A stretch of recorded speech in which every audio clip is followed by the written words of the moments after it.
saying earlier about this manager that was giving his people this presentation training. He did a great job with the first one, which was, what are they currently using? What is the current situation? And this would also be, are you currently working with another agent or another real estate company in your situation? But you've got to find out a lot of details about if they're buying a house, about their family size, if they've got pets, you've got to find out a lot of details about their current situation. And those dreaded questions about financial situations sometimes. And that needs to go in there too. We've got to find out their complete current situation. Now, I was sitting there going, gosh, he's doing a great job. He's doing an amazing job. He's really going into detail about the current situation in front of all of his salespeople. And then he skipped this part. And it just made me realize how true this is. Many of you probably skip this part too and just don't realize it. The L in CLASP stands for what do they like about their current situation. Now, why might we not want to get people talking about their current situation and what they like about it? Exactly. Oftentimes we think that, okay, if we get them talking about what they like about that, they won't want to make that change. And that's completely false fear. This is where we flush out hot buttons. You have to discover what they like about their current situation, or you will never know how to sell it. For instance, like if I ask somebody, well, what do you like about renting?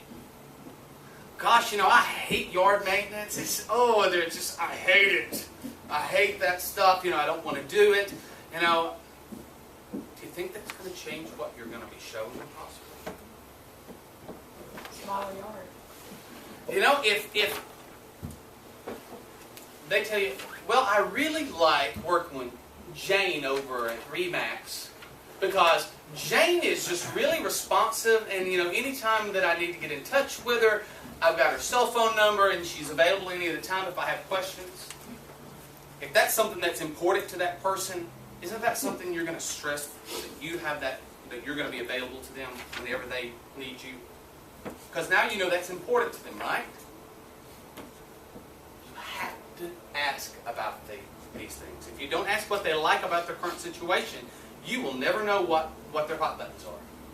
And the likelihood of you selling to them is going to be very diminished. Now, once you find out what they like, what's going to be the natural transition in the questions? Yeah.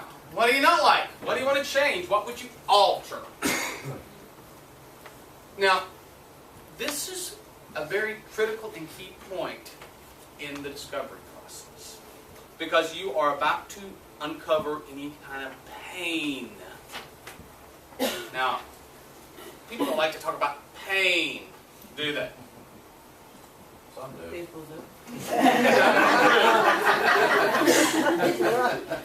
How come y'all answered that? Y'all ever had that person, though, think about this, that would just be your best friend if you would sit there and listen to them moan and groan and complain? People love people that will sit and listen to their woes and their pains, right? Do you think people that are going to buy from you or that are going to be sold to by you are any different? Or that you want to work with? Yeah.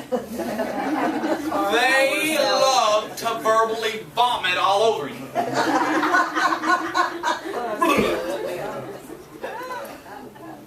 This is a key part too, because people make decisions based on either pain or pleasure. It's just the way we're made. And people will avoid pain like the plague. And the interesting thing is that oftentimes, if you've got people procrastinating, dragging your cell along, you've been showing them homes for a year and they still haven't bought anything. How does that make you feel? Normal. Yeah, you're feeling some pain at that point. And the reason why this is taking place is because you have not exposed their need to change within themselves. That's why when you go into this section of questions, you've got to really dig in and find out why are they needing to make that change. Now, say for instance someone is needing to downsize because their kids are out of the house and Now they're wanting to downsize, and they have all. Now, a lot of salespeople will just stop right there at that level of questions.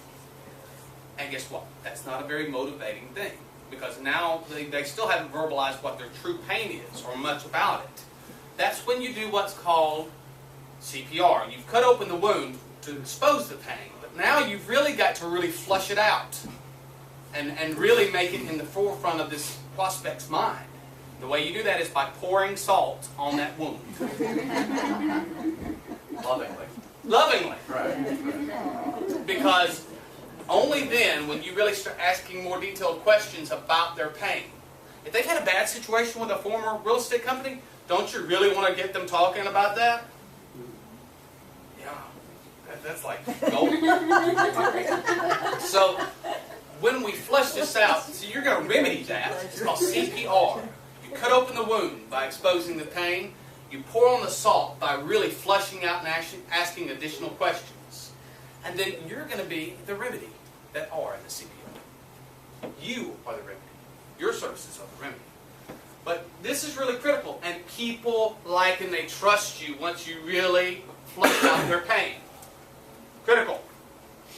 Now, in this questioning process, you have to find out, S, who is going to be signing on the dotted line.